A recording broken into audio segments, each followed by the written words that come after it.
Hi, everybody. Welcome to The Right Side with Doug Billings. Thanks for watching us. Wow, what a debate tonight. We are going to talk about the highlights and try to decipher what really went on tonight and to talk about the winners and losers, some of the highs and some of the lows. And it was quite a deal. Before I get there, make sure that you subscribe to this podcast, The Right Side with Doug Billings. We are on all of the major podcast platforms out there: Google Podcast, Apple Podcasts, Spotify, iHeartRadio, Pandora, Stitcher, all of them. We're out there. We are on all of them. Please subscribe to us. You also, as I'm sure you know, you want to see the glory, the splendor, the majesty of all of this. The majesty is too incredible to not see. So head over to YouTube and subscribe to our channel over there, The Right Side with Doug Billings. We're also over on Facebook, Twitter, at Doug Billings, and on Parler and CloudHub as well, at Doug Billings. Thank you very much. So, it's the early morning after the first presidential debate of 2020. It was aggressive. It was certainly aggressive, and I think that it was unlike anything we've ever seen before as far as presidential debates are concerned. I think, a lot of it reminded me of what it was like back in the days of our founding fathers. I mean, come on, Alexander Hamilton, Aaron Burr, at a pre-dawn duel to the death. I mean, that's what political dialogue and discourse is supposed to be: aggressive, passionate, and powerful. And wow.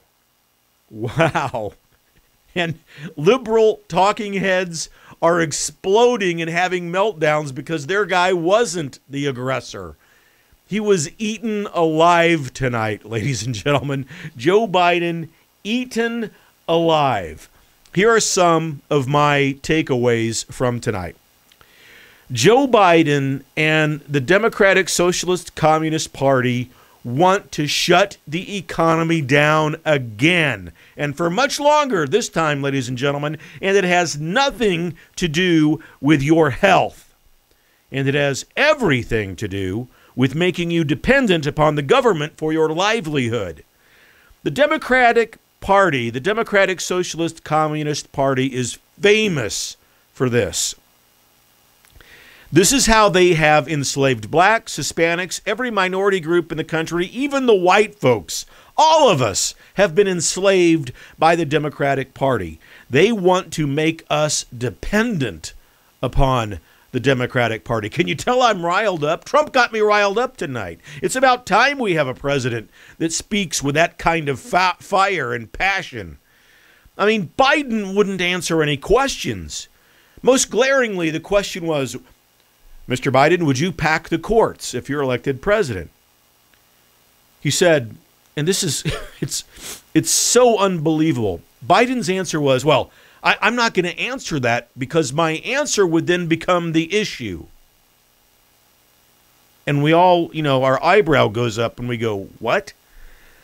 What kind of leader answers a question with a refusal to answer the question because his answer will, in fact, quote, become the issue, end quote. Anytime a politician answers a question, his or her answer can become the issue. That's the point. We want to know what your answer is to the issue. Joe? Hello? Well, what Biden did, and several times, he simply dodged and he diverted. He didn't answer. And what that translates into with regards to leadership is weakness. Biden didn't say, for example, that he supports law enforcement. In fact, he never even uttered the words, law enforcement supports me, because he couldn't. He actually said he wants a psychiatrist to ride along with police officers so that there won't be any, quote, hurt feelings when we have to give tickets or make arrests. Are you kidding me? Oh, my God. But as expected, Trump had the passion, man. Wow. And he had the fight in this debate. He had the passion. He had the fight. It was clear that Biden wouldn't stand a chance, would not stand a chance across the table from world leaders when negotiating trade deals or peace deals or whatever. He wouldn't be able to negotiate with the local dog catcher to let his puppy out of, the kennel. I'm not even convinced that Biden expects to be around for the next few years. That's what he looked like. Death warmed over. He looked like dead man debating, like dead man walking. It was painful to watch. White, pasty, death-like skin. And Trump had the zingers tonight.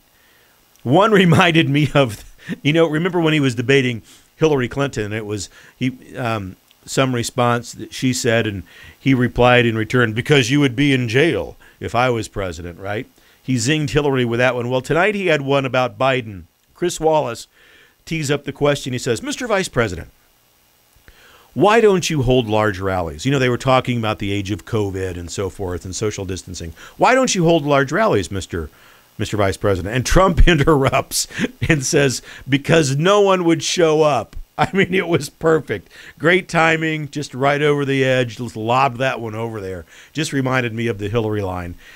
Trump had several. I've done more in 3.5 years than Biden's done in 47 years. I mean, it's classic. We've heard that one before, but he used it well tonight. Trump, another one. Joe, you can't even say the words law enforcement because the radical left mob won't let you. And then Trump says, Joe, name one law enforcement agency that's endorsed you. And then there's this long pause. Biden freezes. He can't answer because there are none. No law enforcement agency in this country supports Biden. Trump also won on the American schools issue of indoctrination of racism and radicalism and hatred of the country. I'm not going to allow our educational systems to become to teach that America is racist and evil. And he wins on that point every day and twice on Sundays. Biden's high mark tonight was the fact that he didn't have a stroke, really. All in all, Trump won. He was the aggressor. And now, liberals are out there saying they're having meltdowns, crying that Biden should just skip all of the other debates. Forget it, Joe. No need to put yourself through that anymore. Don't do it. Just don't do it.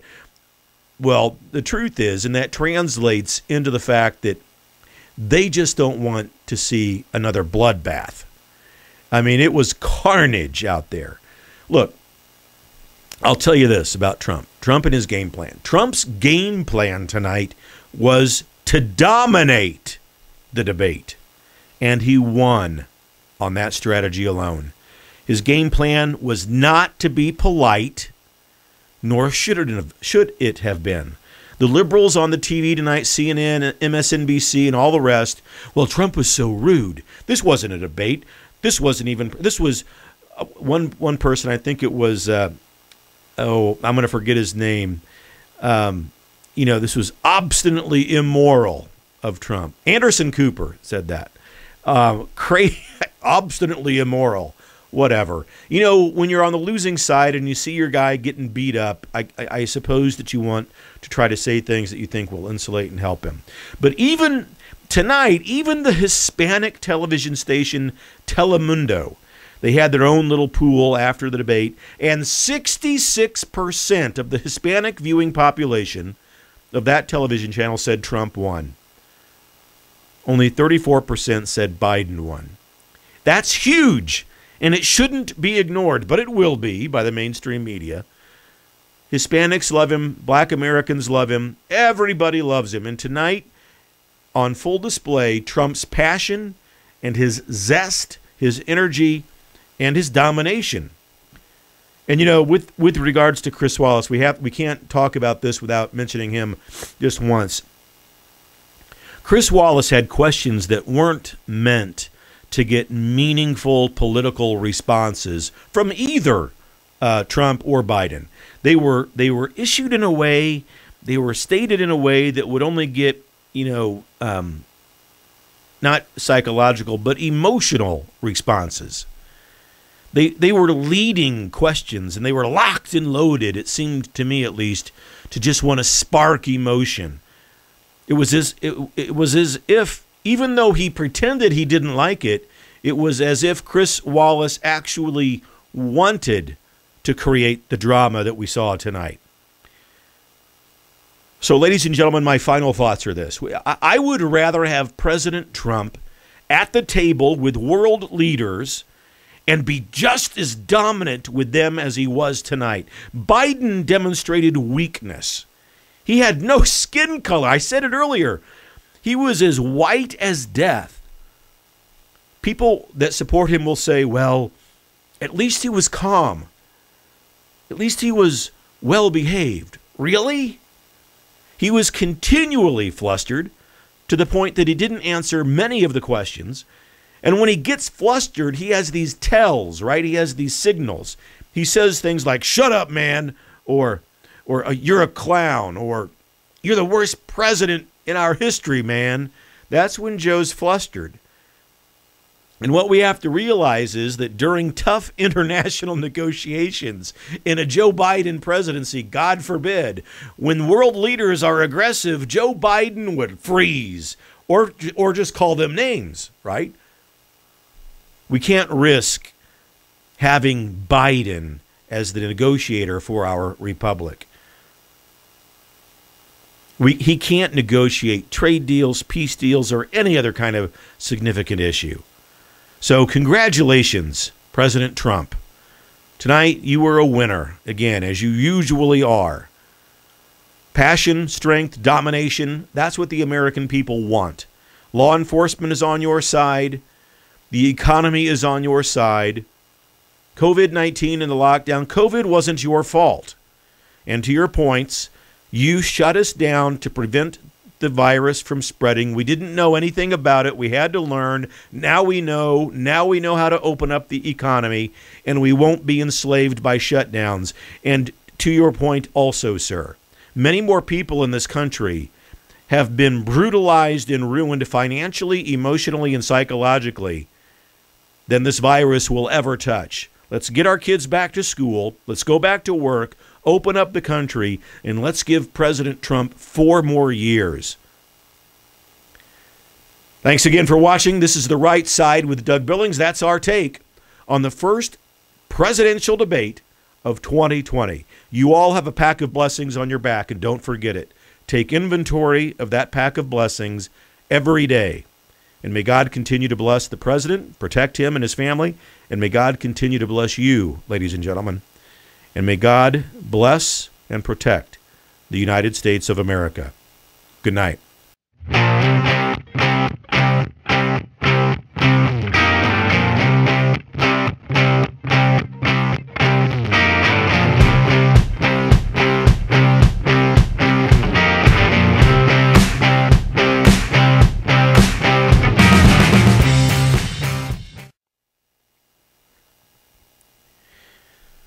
Ladies and gentlemen, hi, Doug Billings here on The Right Side. You know, it's not every day that we here at the program get to meet someone who rubs elbows with American heroes.